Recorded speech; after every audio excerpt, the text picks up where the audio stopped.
Vjerujem da svi znate da je Teslino ono najznačajnije otkriće okretnog magnetskog polja.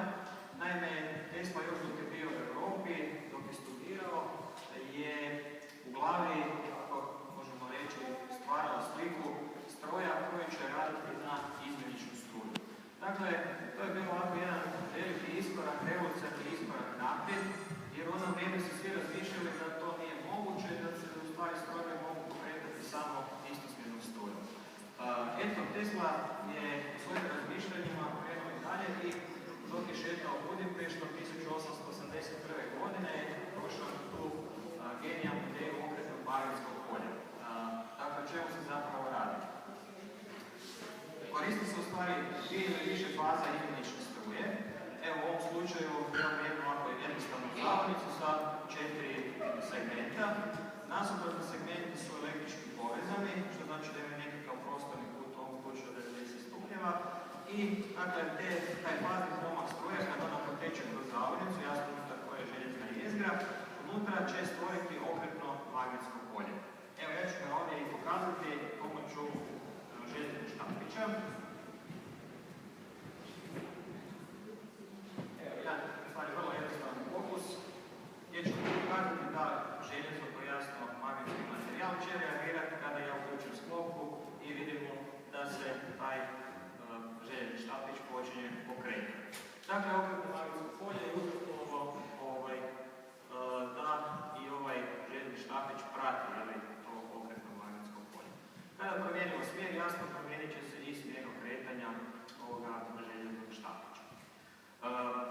Ljudi me obično pitaju, pa što bi danas bilo da nije bilo Tesle, da nije bilo ovog okretnog magnetskog polja, gdje bi bila naša znanost, tehnologija? Ne treba pretjerivati. U isto vrijeme kad je Tesla otkrio okretno magnetsko polje, gotovo u isto vrijeme, nešto malo kasnije, radilo se u Europi i u Americi na sličnim stvari otkrićima i vjerujem da Tesla uopće možda nije bilo, da nije živio, da znanstvenici bi vjerojatno opet došli, ali možda ne u isto vrijeme, možda nešto kasnije do sličnog ili istog otkrića okretnog magnetskog polja. Evo, dakle, ovo je njegova jedna od najvećih zasluga. Zašto? Zato što danas svaki elektromotor koji imate i doma i u industriji je upravo na ovom principu okretnog magnetskog polja. Evo, ja ću sad pokazati princip u stvari kako rade ti naši motori. Dakle, imamo ovakav jedan vatreni kavez, njega ćemo staviti unutra i opet kada uključim sklopku, evo vidimo kakav je efekat na taj kavez.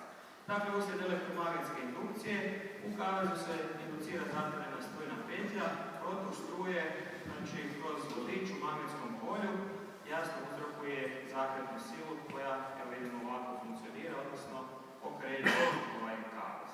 Evo, to je bio nekakav model kaveznog indukcionog asinkronog motora.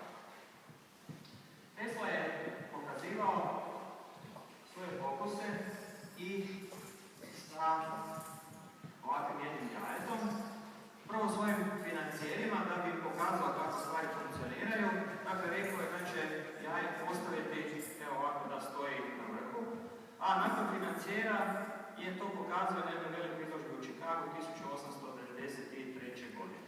No, međutim, ljudi obično zamišljaju, Tesla je sve to radio onako baš od prve, sve mu je išlo ono ovako, neke stvari je zamislio i možemo reći gotovo od prve na kraju. Evo, baš ovaj fokus ovdje koji ću sad pokazati mu nije uspio od prve. Dakle, napravio je jednu ovako sitnu grešku, prvo nije stavio u zavodnicu željezo uopće. Dakle, i time jasno stvar nije funkcionirala, jer bez željeza stvar ne može nikak funkcionirati, nemate dovoljno jako magnetskog polja.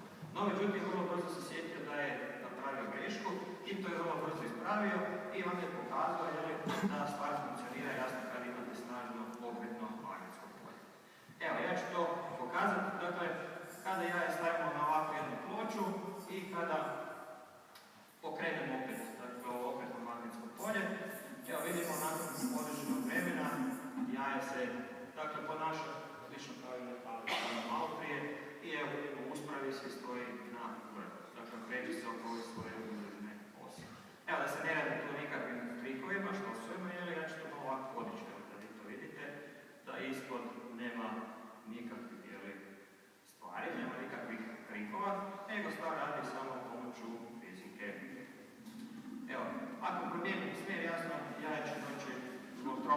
okreće u ovom smjeru, ali doći će do promjene i ovih kretanja i zato će se evo.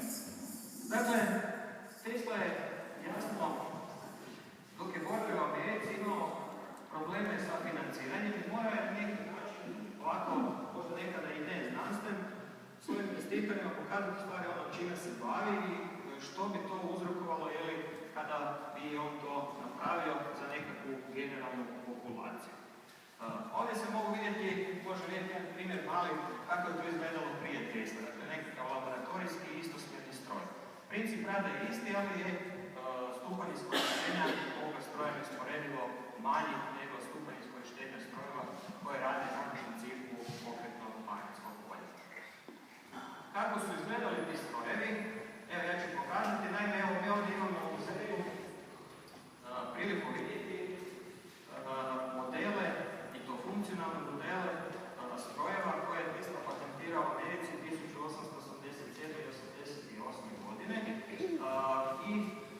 ti patenti u stvari, evo, možemo reći da su ovdje kod nas izgledali, a većinu njih je otkupio George Westinghouse. To ime George Westinghouse je jako bitno jer možemo reći da nije bilo njega prije i Brauna, koji su odlučili testirati u Nikolu Teslu, njegovo znanje, njegove vizije, jer da bi to išlo sporije i da je bilo pitanje kada bi se tek u Ameriku, a kasnije jasno i ostali svijet uvela izmjenična struja. Poznata je onaj novinarski naziv Rad struja, koji se vodio između Tesla i Edisona. Taj rad struja se vodio iz vrlo jednostavnog prozaičnog razloga i to financijskog razloga. Cijelo poslovno carstvo od Edisona se baziralo na istosmjernoj struji i jasno kada mu je Tesla ponudio opet jedan sasvim novi sustav koji je razviti, bilo bi vrlo skupo ponovo sad sve opet koje ono što se radilo na jedan način prebacivati na jedan potpuno novi, drugačiji način. Jasno onda kada je odvagnuo za i protiv i odlučio da će odbiti Nikolu Teslu. Eto, Westinghouse je prihvatio Nikolu Teslu, njegove patente i otkupio ih. Opet tu postoje razilaženja po kojim cijenama. Po Tesli je to bilo za $1 milijun, za $1 za svaku instaliranu konjsku snagu i za 150 dionica tvrtke Westinghouse, a prema nekim drugim izvorima je to bilo za nešto manje, za $60,000, za $2,5 za svaku instaliranu konjsku snagu ili za 150 dionica tvrtke Westinghouse. Westinghouse je dosta dugo pomagao Teslu, ali opet i njihova suradnja je nekog vremena bila prethodna. Što imamo ovdje od ovih strojeva? Prvo je ovdje jedan model sinkronog stroja. Sinkroni znači da je brzina okretnog magnetskog polja koja se stvara na statoru jednaka brzini okretanja ovoga rotora. I zanimljivo da stroj može raditi i u načinu rada kao generator ili kao elektromotor. Zatim dva indukcijona motora, evo ovdje vidimo vrlo jednostavan primjer konstrukcije. Ovo je statorski, vanjski dio vrlo sličan kao tamo konstrukcija kod onog fokusa sa jajetom, a na rotoru imamo ili kratko spojenu bakrenu žicu ili u ovom slučaju imamo ovako jednu metalnu ploču ili koja se može okretati. Zatim ovdje imamo još trofaznog generatora i trofazni motor. Evo, to su jako lijepo, isto jasno vide te faze koje su korištene, zelena, plava ili crvena, te tri faze, kako su one namotane i kako stvar funkcionira. Tako dobijemo to okretno magnetsko polje kod trofaznog sustava. A motori koji ovdje rade na principu dvije faze.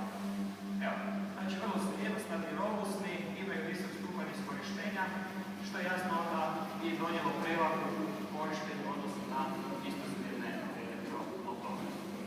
Evo, možemo reći u stvari da je kompletan sustav, kako danas poznajemo, elektroenergetski sustav, ili Tesla u stvari napravio, konstruirao, odnosno možemo reći da ga je smislio na jednom predavanju koje je održao pred Američkom udrugom elektroinženjera 1888. godine, gdje je upravo to ovako prezentirao, znači proizvodnja, distribucija, transport i ono konačno posljednje korištenje izmjenične